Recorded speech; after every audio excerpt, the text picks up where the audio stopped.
السلام علیکم ورحمۃ اللہ وبرکاتہ۔ الحمدللہ رب العالمین والصلاة والسلام علی رسولہ الکریم وعلی آلہ واصحابہ وصحبہ اجمعین، اما بعد فاعوذ باللہ السمیع العلیم من الشیطان الرجیم، بسم اللہ الرحمن الرحیم۔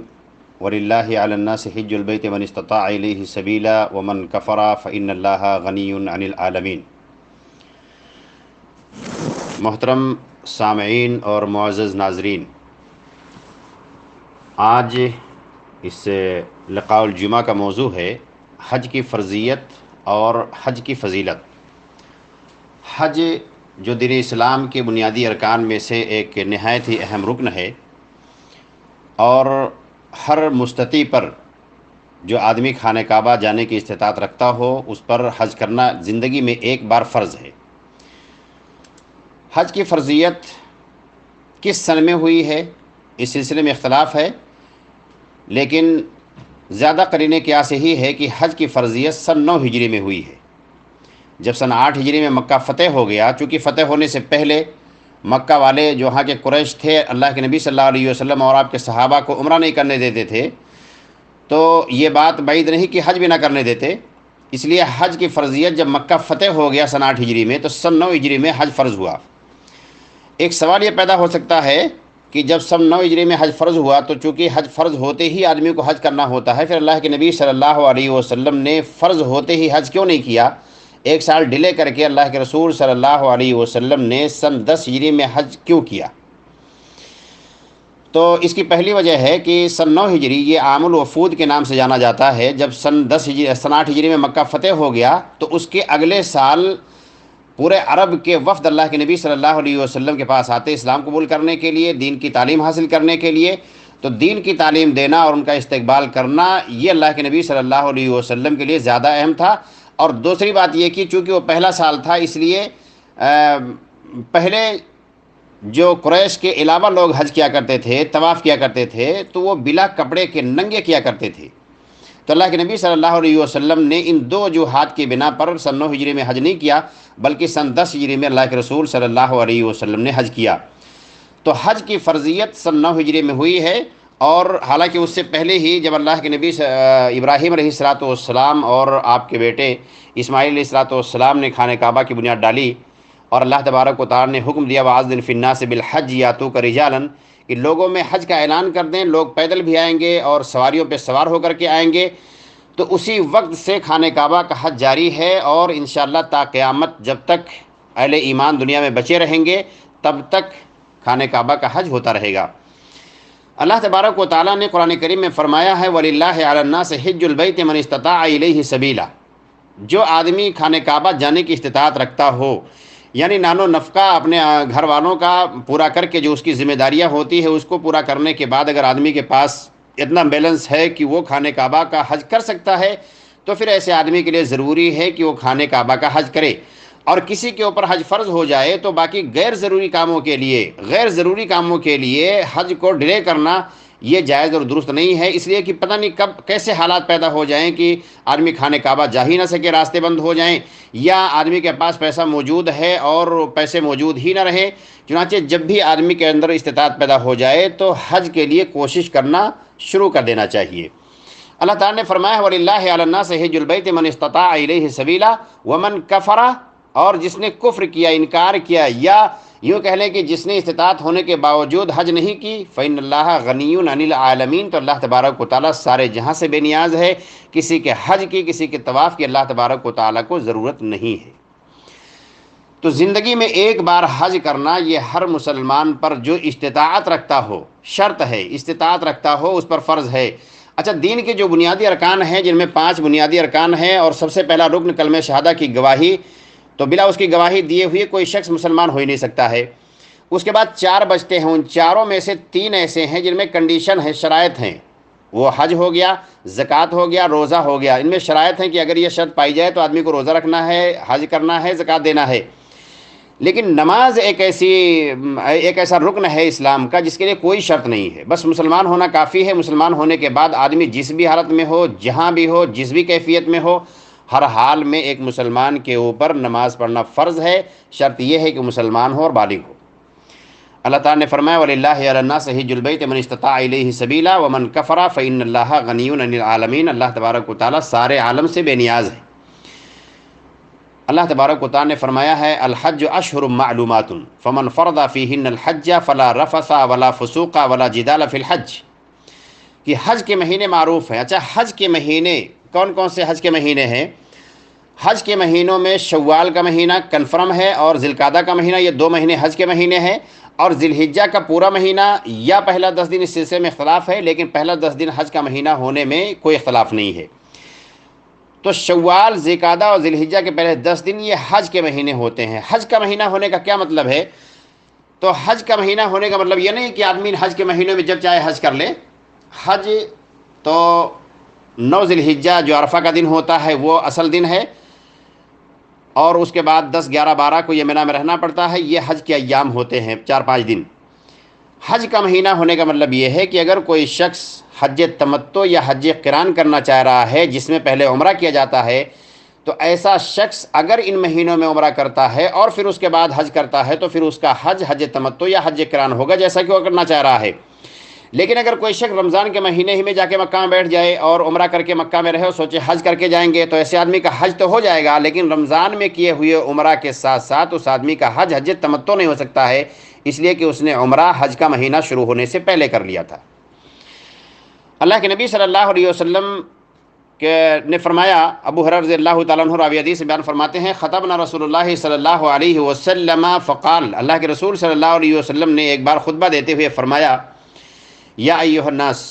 اے لوگو، قد فرض اللہ علیکم الحج فحجوا، اللہ تبارک و تعالیٰ نے تمہارے اوپر حج فرض کیا ہے، چنانچہ تم حج کرو۔ فقال رجل اکل عام یا رسول اللہ، ایک آدمی نے سوال کیا اللہ کے رسول صلی اللہ علیہ وسلم، کیا ہر سال حج کرنا ہے؟ جسے زکوٰۃ ہر سال دینی ہوتی ہے،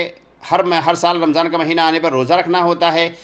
تو انہوں نے سمجھا ممکن ہے جب بھی حج کا مہینہ آئے یا حج کے ایام آئے تو حج بھی کرنا ہے۔ انہوں نے اپنے سمجھ سے اللہ کے رسول صلی اللہ علیہ وسلم سے سوال کیا اکل عام یا رسول اللہ، اے اللہ کے رسول صلی اللہ علیہ وسلم، کیا ہر سال حج کرنا ہے؟ فسکت حتی قالها ثلاثا، تو اللہ کے نبی صلی اللہ علیہ وسلم خاموش رہے یہاں تک کہ انہوں نے،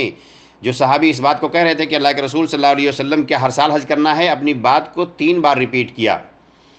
تو تیسری بار کے بعد اللہ کے رسول صلی اللہ علیہ وسلم نے کہا لو قلت نعم لوجبت لما استطعتم، اگر میں ہاں کہہ دیتا کہ ہر سال حج کرنا ہے تو ہر سال ہر مسلمان پر حج کرنا واجب ہو جاتا رمضان کے روزوں کی طرح، اور تم اس کی طاقت نہیں رکھتے۔ پھر اللہ کے رسول صلی اللہ علیہ وسلم نے نصیحت فرمائی، اور یہ عام نصیحت ہے تمام لوگوں کے لیے، ذرونی ما ترکتکم، میں جن معاملوں میں تمہیں چھوڑ دوں اس معاملے میں مجھے چھوڑ کے رکھو۔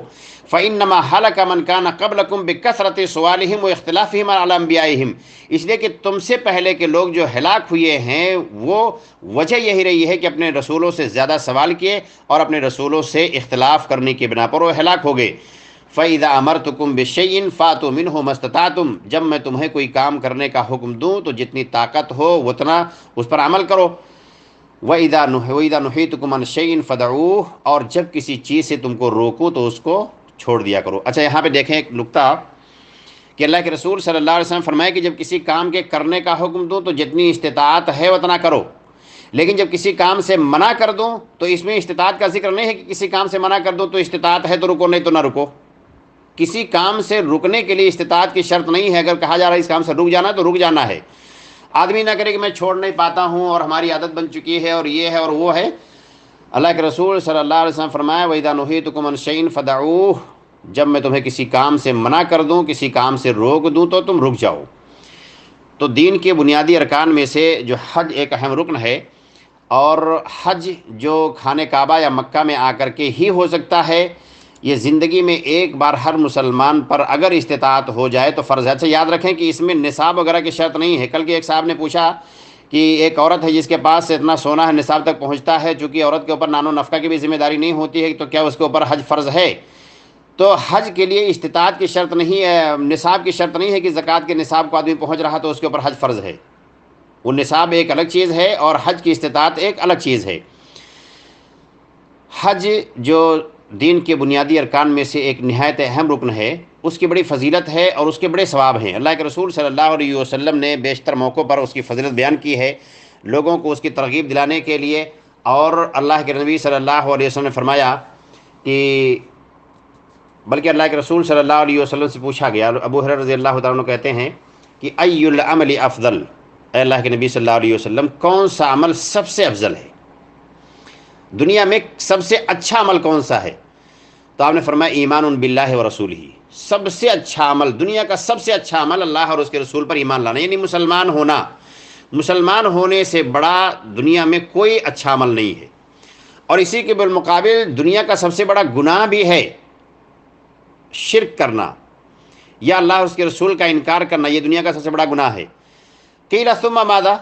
پھر سوال کیا گیا اللہ کے رسول صلی اللہ علیہ وسلم اللہ اور اس کے رسول پر ایمان لانے کے بعد دوسرے نمبر پر کون سب سے اچھا عمل ہے؟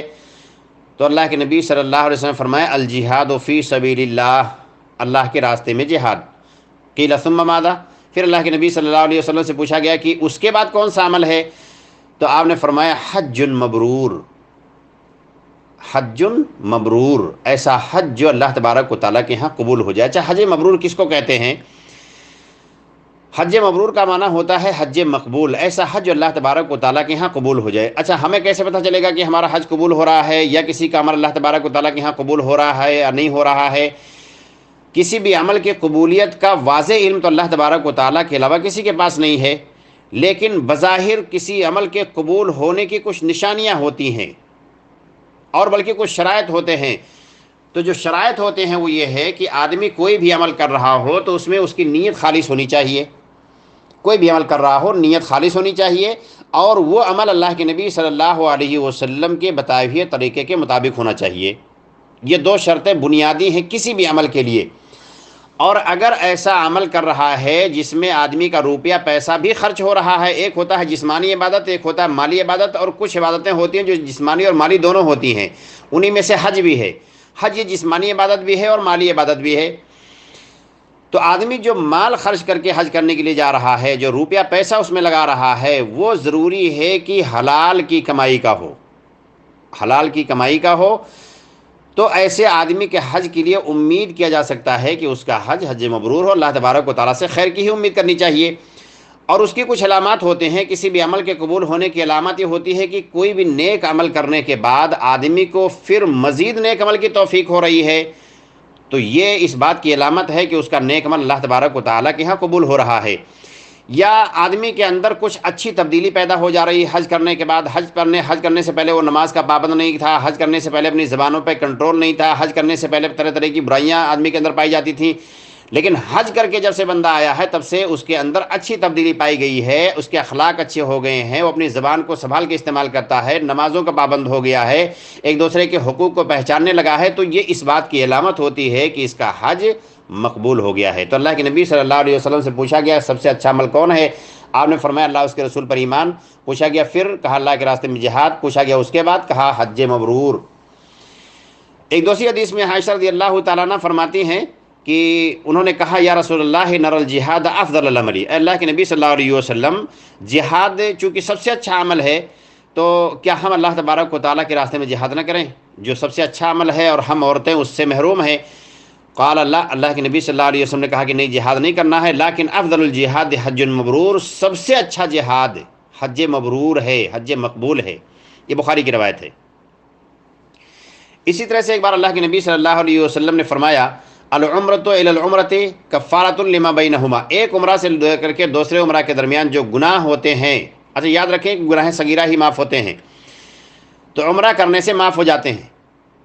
اور اسی طرح سے آتا ہے ایک نماز سے دوسرے نماز کے بیچ، یا ایک جمعہ سے دوسرے جمعہ کے بیچ میں جو بھی گناہ ہوتے ہیں تو جمعہ پڑھنے سے، نماز پڑھنے سے، عمرہ کرنے سے معاف ہو جاتے ہیں۔ والحج المبرور لیس له جزاء الا الجنہ، اور حج مبرور کا بدلہ جنت کے علاوہ کچھ ہے ہی نہیں۔ یعنی جس کا حج مبرور ہو جائے، مقبول ہو جائے، آدمی خلوص نیت سے جا کر کے حج کرے، حلال کی کمائی لگا کر کے خرچ کرے، اس کے بعد اس کی زندگی میں تبدیلی آ جائے، تو اللہ کے نبی صلی اللہ علیہ وسلم نے فرمایا کہ اس کا بدلہ جنت کے علاوہ کچھ ہے ہی نہیں ہے۔ اللہ کے نبی صلی اللہ علیہ وسلم سے روایت کرتے ہیں ابو ہریرہ رضی اللہ تعالیٰ عنہ کہتے ہیں سمعت رسول اللہ صلی اللہ علیہ وسلم یقول من حج للہ فلم یرفث ولم یفسق رجع کیوم ولدتہ امہ، جس آدمی نے حج کیا اور حج کے دوران نہ اس نے کوئی فسق و فجور کیا، نہ گالی گلوچ کیا، نہ بد زبانی اور بد کلامی کی، ان تمام چیزوں سے خود کو بچا کر کے رکھا، رجع کیوم ولدتہ امہ، تو حج کر کے وہ آدمی ایسے واپس آتا ہے جیسے آج ہی اس کی ماں نے اس کو پیدا کیا ہے، یعنی اس کے نام اعمال میں کوئی بھی گناہ نہیں ہوتے ہیں، سارے گناہ اس کے دھل جاتے ہیں حج کرنے سے۔ تو حج کی اتنی بڑی فضیلت ہے کہ آدمی خلوص نیت سے اگر حج کرنے جا رہا ہے اور اللہ تبارک و تعالیٰ سے وہاں جا کر کے توبہ و استغفار کرتا ہے، اچھی نیت سے حج کرتا ہے، تو آدمی ایسے واپس ہوتا ہے جیسے ماں کے پیٹ سے پیدا ہوا ہے اور اس کے نام اعمال میں کوئی گناہ ہی نہیں ہے۔ اسی طرح سے ایک دوسری روایت میں ہے، من اتی ھذا البیت فلم یرفث ولم یفسق رجع کما ولدتہ امہ، کہ جو آدمی اس خانہ کعبہ کو آیا، اس بیت، اس گھر کو آیا اور اس میں فسق و فجور نہیں کیا، تو ایسے واپس آتا ہے جیسے اپنی ماں کے پیٹ سے ابھی بھی پیدا ہوا ہے۔ اور ایک اور روایت اسی طرح کی ہے، اللہ کے نبی صلی اللہ علیہ وسلم فرمایا، من حج فلم یرفث ولم یفسق غفر له ما تقدم من ذنبہ، جو آدمی حج کے دوران فسق و فجور نہیں کیا، اس کے پچھلے تمام گناہ معاف ہو جاتے ہیں۔ تو تمام گناہ معاف ہو جاتے ہیں، ایسے بندہ لوٹتا ہے جیسے ماں کے پیٹ سے پیدا ہوا ہے۔ تو یہ خوشخبری ہے، یہ حج کی فضیلت بیان کی جاتی ہے کہ آدمی کے اندر حج کی ترغیب، رغبت پیدا ہو، اور جس کو اللہ تبارک و تعالیٰ نے استطاعت دے رکھی ہے وہ حج کرنے کی پوری کوشش کرے اور پورا مکمل ارادہ رکھے اور اس کے لیے پوری تیاری رکھے اور کوشش بھی کرتا رہے۔ اگر کامیاب ہو گیا تو ٹھیک ہے، نہیں کامیاب ہوگا تو انشاءاللہ نیت کرنے کا اجر تو مکمل ملے گا ہی ملے گا۔ اسی طرح سے اللہ کے رسول صلی اللہ علیہ وسلم نے فرمایا کہ تابعوا بین الحج والعمرہ، حج اور عمرہ ایک بعد دیگرے کیا کرو، فإن المتابع بینہما، اس لیے کہ حج اور عمرہ ایک دوسرے کے بعد کرنا، تنفی الفقر والذنوب کما ینفی الکیر خبث الحدید، اللہ کے نبی صلی اللہ علیہ وسلم فرمایا کہ حج کے بعد عمرہ، عمرہ کے بعد حج کرنا،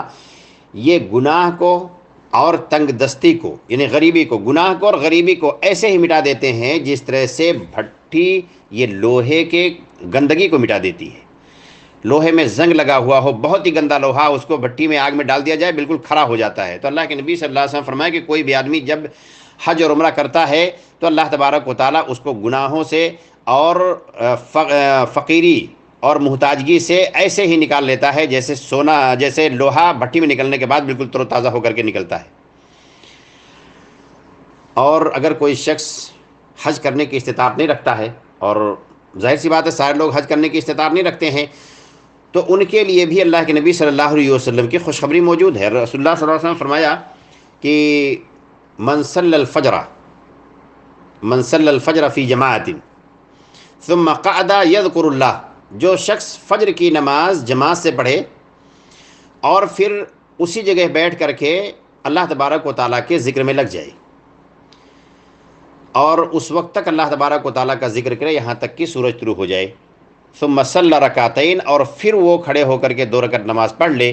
کانت لہو کاجر حجۃ و عمرۃ تامۃ تامۃ تامہ، 3 بار اللہ کے نبی صلی اللہ علیہ وسلم فرمایا کہ ایسے آدمی کو مکمل مکمل مکمل حج اور عمرے کا ثواب ملتا ہے۔ جو آدمی فجر کی نماز جماعت سے پڑھے اور جماعت سے پڑھنے کے بعد وہیں اپنے مصلی پہ بیٹھا اللہ تبارک و تعالیٰ کا ذکر و اذکار کرے، قرآن کریم کی تلاوت کرے، اور قرآن کریم کی تلاوت بھی اللہ تبارک و تعالیٰ کا ذکر ہے، اور اس کے بعد سورج نکلنے کے بعد جب سورج ایک نیزہ بلند ہو جائے، یعنی سورج نکلنے کے 10-15 منٹ کے بعد وہ 2 رکعت نماز پڑھ لے، تو ایسے آدمی کو پورے حج اور عمرے کا ثواب ملتا ہے۔ اچھا یاد رکھیں، کسی بھی معاملے میں حج اور عمرے کا ثواب پا جانا، یا ایسے ہی کسی عمل کو بتایا جاتا ہے کہ آدمی کے اتنا ثواب مل جاتا ہے، تو ثواب مل جانا یہ الگ مسئلہ ہے، اور اس چیز کی فرضیت ختم ہو جانا ایک الگ مسئلہ ہے۔ اب کوئی آدمی یہ نہ سمجھے کہ ہم فجر کی نماز پڑھنے کے بعد 2 رکعت سنت پڑھ لیتے ہیں، ہمیں حج اور عمرے کا ثواب مل گیا تو حج اور عمرے کی فرضیت ختم ہو گئی۔ تو فرضیت نہیں ختم ہوتی ہے، ہاں اللہ کے نبی صلی اللہ علیہ وسلم کے کہنے کے مطابق ثواب مل سکتا ہے، لیکن اگر آدمی کو استطاعت ہے تو حج کی فرضیت بلا حج کیے ہوئے نہیں ختم ہوگی، چاہے آدمی نیک عمل کر کے کتنا ہی حج کے برابر ثواب کیوں نہ کما لیا ہو۔ تو حج نہایت ہی بابرکت عمل ہے، اور استطاعت جن کو ہے انہیں بالکل بھی مؤخر نہیں کرنا چاہیے، اپنی استطاعت کے مطابق جہاں تک آدمی کا بس چل رہا ہو، اور اگر آدمی کا بس نہیں چل رہا تو پھر آدمی مجبور ہے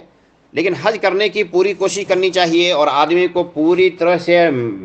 خلوص نیت کے ساتھ تیار رہنا چاہیے. اور یاد رکھیں کہ اگر آدمی خلوص نیت کے ساتھ حج کرنے کے لیے تیار ہے،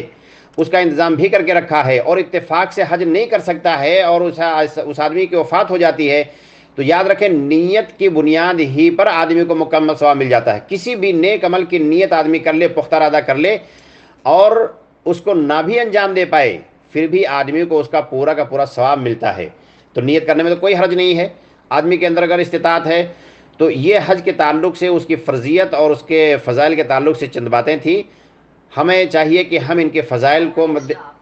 مد نظر رکھتے ہوئے کہ حج کی کتنی فضیلتیں ہیں، اللہ تبارک و تعالیٰ نے استطاعت دی ہے تو اس میں تاخیر نہ کریں. بہت سارے لوگ دنیاوی جائیداد بنانے کے چکر میں کہ یہ کر لیں، وہ کر لیں، وہ کر لیں. بھائی جو ضروری چیزیں ہیں ان کا الگ مسئلہ ہے، لیکن غیر ضروری چیزوں میں وقت ضائع کرنا اور حج کو مؤخر کرنا یہ کسی بھی طور پہ جائز نہیں ہے. اور اس تعلق سے اگر آدمی غیر ضروری چیزوں میں پڑھ کر کے اپنے حج کو مؤخر کر رہا ہے تو ایسا آدمی گنہگار ہوتا ہے. چنانچہ بلا وجہ حج کو مؤخر نہیں کرنا چاہیے اور حج کے لیے پوری تیاری کرنی چاہیے، چونکہ یہ اسلام کے بنیادی ارکان میں سے ایک رکن ہے. جیسے نماز پڑھنا، روزہ رکھنا، زکوٰۃ دینا، اسی طرح سے حج کرنا بھی ہے. لیکن اس کے لیے شرط ہے، شرط تو روزے کے لیے بھی ہے، شرط تو زکوٰۃ کے لیے بھی ہے، جب استطاعت ہو جائے تبھی کرنا ہے. اسی طرح سے حج بھی ہے. اللہ تعالیٰ سے دعا ہے کہ تمام مسلمانوں کو حج کرنے کی توفیق عطا فرمائے. آمین. السلام علیکم ورحمۃ اللہ وبرکاتہ.